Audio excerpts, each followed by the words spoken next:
Students, आज से हमारा सेकंड चैप्टर स्टार्ट होता है अल्कोहल, फिनॉल्स एंड ईथर्स। ठीक है, चलिए इसमें जैसे हमने हेलो एल्केन्स पढ़ा था, तो हेलो एल्केन्स में क्या था बच्चों? हेलो एल्केन्स में सिंपल जो आपके एल्केन्स होते हैं उसमें एक H एटम रिप्लेस हो जाता है हेलोजन ग्रुप से या हेलोजन एटम से, तो वो हमारा हेलो एल्केन्स होता है। ठीक है, ऐसे यहाँ पर होगा H एटम यहाँ पर भी रिप्लेस होगा, लेकिन किस से रिप्लेस होगा? वो रिप्लेस होगा आपका, अगर OH ग्रुप से रिप्लेस होता है जैसे, तो हम उसको अल्कोहल कहते हैं। फॉर एग्जाम्पल यहाँ मैंने लिखे हुए एग्जाम्पल्स, ये ये देखिए, ये है एलिफेटिक में। अगर एलिफेटिक में ऐसा होता है, एग्जाम्पल मैं आपको बता देती हूँ। अगर एलिफेटिक में, जैसे एलिफेटिक आपका हाइड्रोकार्बन क्या है, मैंने सिंपल लिया है CH3 या C2H6 इथेन जिसे हम बोलते हैं। यहाँ से अगर एक हाइड्रोजन एटम रिप्लेस हो जाए OH से, तो CH3CH2OH बनेगा, तभी आपका क्या हो जाएगा? इथेनॉल। याद रखना, एलिफेटिक हाइड्रोकार्बन की बात चल रही है यहाँ पे। एलिफेटिक हाइड्रोकार्बन में से अगर एक हाइड्रोजन एटम रिप्लेस्ड होता है, अब hydrogen atom is replaced by the OH group in an aliphatic hydrocarbon, then the compound will be as it can be termed as alcohols, right? अब फिनोल्स में क्या होता है? बेंजीन, जैसे आपका सिंपल ले लिया मैंने, अगर बेंजीन में से या एरोमेटिक कंपाउंड जो सबसे सिंपल बेंजीन होता है इसका, इसमें से अगर एक OH आपका हाइड्रोजन एटम रिमूव होगा तो OH ग्रुप आ जाएगा और आपका क्या बनता है? फिनोल। ठीक है, इसमें कोई प्रॉब्लम नहीं है। नेक्स्ट आता है आपका बच्चों यहाँ पे ईथर। ईथर क्या होता है? ROR जनरल हम जानते ही है इसका, ROR ये होता है आपका जनरल फॉर्मूला इसका। तो मैंने सबसे सिंपल बेसिक लिया, मीथेन CH4, अगर एक H हटाएंगे तो एल्कोक्सी, इस ग्रुप को हम बोलते हैं OR। ये जो OR ग्रुप हुआ ना, ये अलग से, ये मैंने यहाँ पे OCH3, ये CH3 क्या है? Alkoxy group. एल्काइल CH3 होता है, O अगर लग गया तो एल्कोक्सी हो जाएगा, और अगर H लग गया वापस कार्बन की वैलेंसी कंप्लीट हो गई तो वो एल्केन है ही। अगर वहां से CH3 आप कर रहे हैं, आप एक H हटा रहे हो तो एल्काइल है, और अगर OCH3 आप ऐसे करके लिख रहे हो तो वो आपका एल्कोक्सी ग्रुप कहलाया जाता है। ठीक है, तो ये आपका क्या हो गया? Dimethyl ether. डाईमिथाइल, क्योंकि मिथाइल दो है, डाईमिथाइल ईथर। अब इसका क्लासिफिकेशन भी आगे आएगा, वो बताया जाएगा आपको कैसे है। चलिए, अब यहाँ पे आ जाता है क्लासिफिकेशन। क्लासिफिकेशन में ये देखिए, ये जैसे हमने उसमें पढ़ा था डाईहाइड्रिक में, मोनोहाइड्रिक अल्कोहल लिख लेना आप इसको, डाईहाइड्रिक अल्कोहल और ट्राईहाइड्रिक अल्कोहल। मोनोहाइड्रिक में if one hydrogen atom is replaced by one OH group, then it will be called as monohydric alcohol. अगर यहाँ पर दो हाइड्रोजन एटम रिप्लेस होते हैं दो OH ग्रुप से, तब इसको डाईहाइड्रिक बोलते हैं। ऐसे यहाँ पर ट्राईहाइड्रिक, और फिर तो वो पॉलीहाइड्रिक वो हो ही जाता है। ठीक, फिर से further monohydric alcohol further classified according to the hybridization of carbon atom attached to OH group. कैसे वो देखते हैं, ये समझ में आ गया आपको? इसको थोड़ा सा पॉज करके नोट कर लें। चलिए, तो मैंने अभी क्या बोला आपको कि मोनोहाइड्रिक जो है उसका फिर से हम यहाँ पर क्लासिफिकेशन देखें।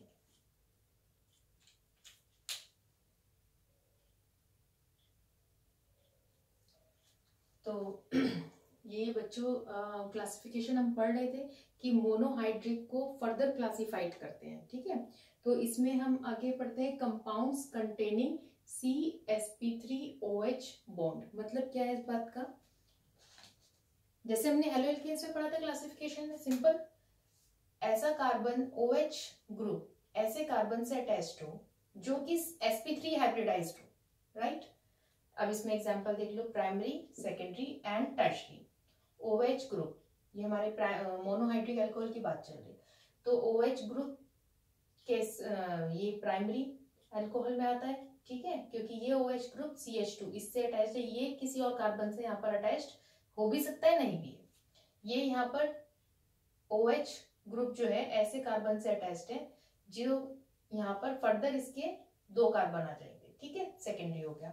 अब ये है बच्चों यहाँ पे टर्शियरी। टर्शियरी कैसे कि इस कार्बन के यहाँ अगर H होता है तो हम H लिख ही देते हैं, है ना? अगर H नहीं लिख रहे तो इसका मतलब हाइड्रोजन एटम नहीं है यहाँ पर, फिर कार्बन। ठीक है, तो ये हमारा हो गया टर्शरी कार्बन, टर्शरी अल्कोहल।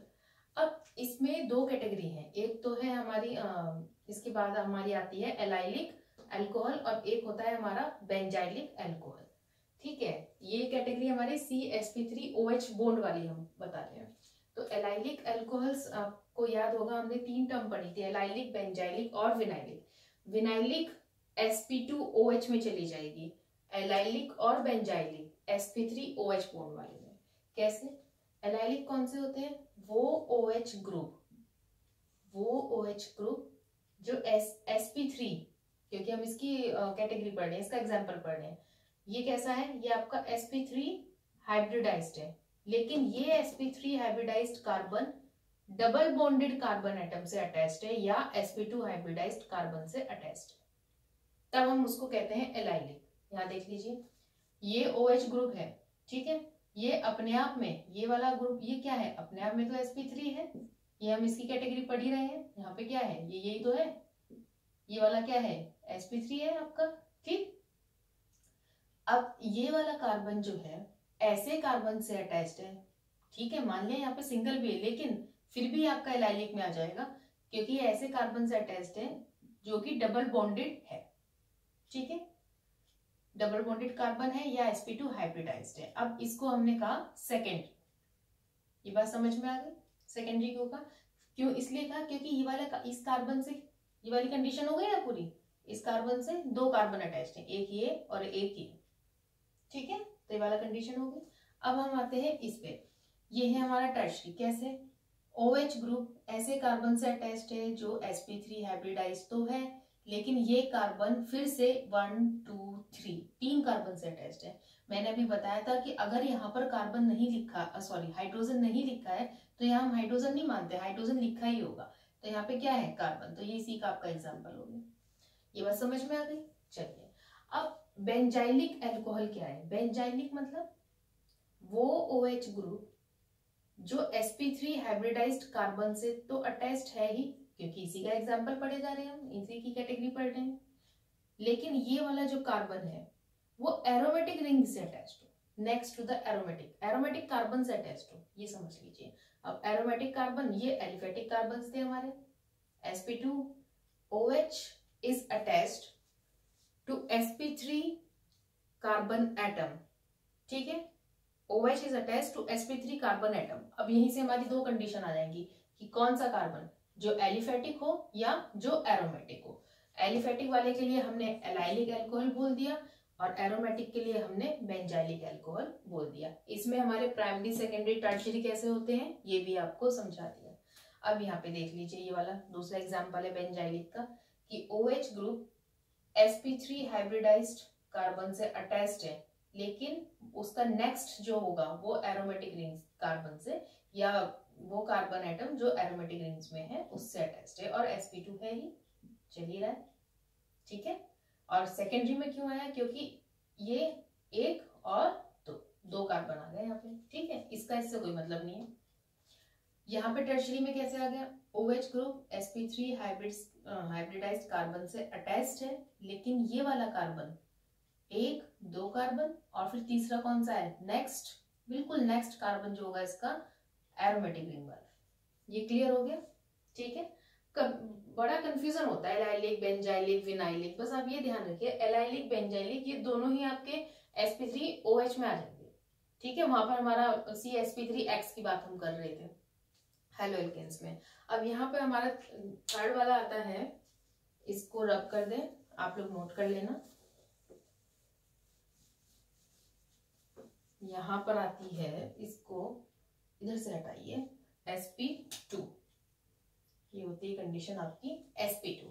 तो यानी कि sp2 हाइब्रिडाइज्ड कार्बन से डायरेक्टली अटैच्ड अगर हो तो हम उसको विनाइलिक अल्कोहल बोलते हैं। और इसका एग्जांपल आपका इसका एग्जांपल हो सकता है CH2 डबल बॉन्ड CH और OH। देखिए ना, वैलेंसी पूरी हो गई, 1 2 3 4, हाँ वैलेंसी पूरी हो गई। तो ये आपका क्या है?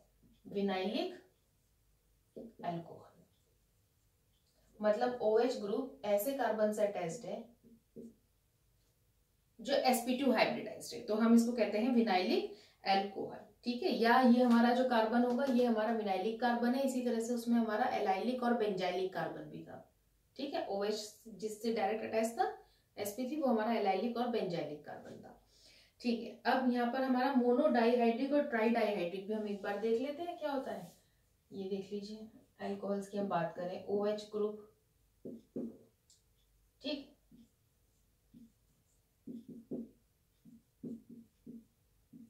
इस तरह से।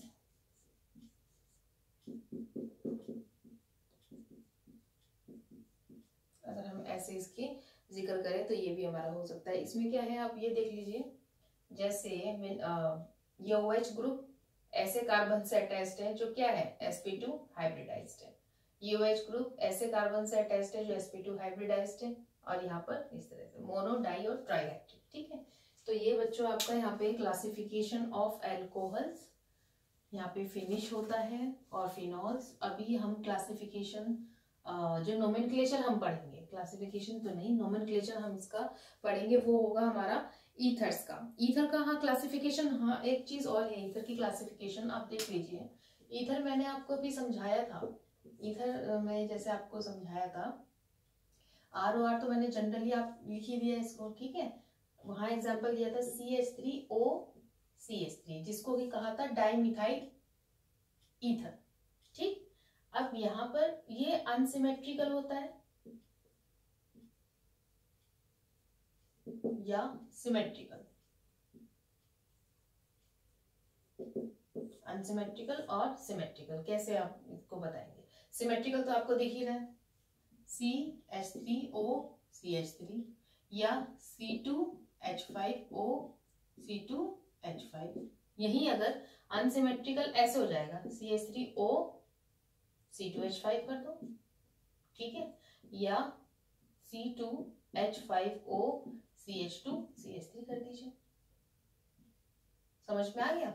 सिमेट्रिकल अनसिमेट्रिकल बिल्कुल देख के साफ पता चल रहा है। अगर आपके दोनों तरफ ऑक्सीजन की दोनों तरफ आपके ये वाले एल्काइल जो एल्केन ग्रुप है, ये एल्काइल ग्रुप है, अगर ये सेम है, अगर ये सेम है तो वो सिमेट्रिकल में है, और अगर वो सेम नहीं है तो वो आपका अनसिमेट्रिकल में जाता है। ये आपका क्लियर हो गया यहाँ पे, ये अच्छे से समझ आ गया आप लोगों को, ठीक है। अब हमारा आता है nomenclature of alcohol, phenols and ether. इसके बाद हम एक वीडियो बनाएंगे जिसमें आप nomenclature of alcohol, phenols and ether, उसी में आपको ये सिमेट्रिकल और एसिमेट्रिकल ईथर के बारे में भी पता चलेगा। इसका जनरल होता है एल्कोक्सी एल्केन, ठीक है।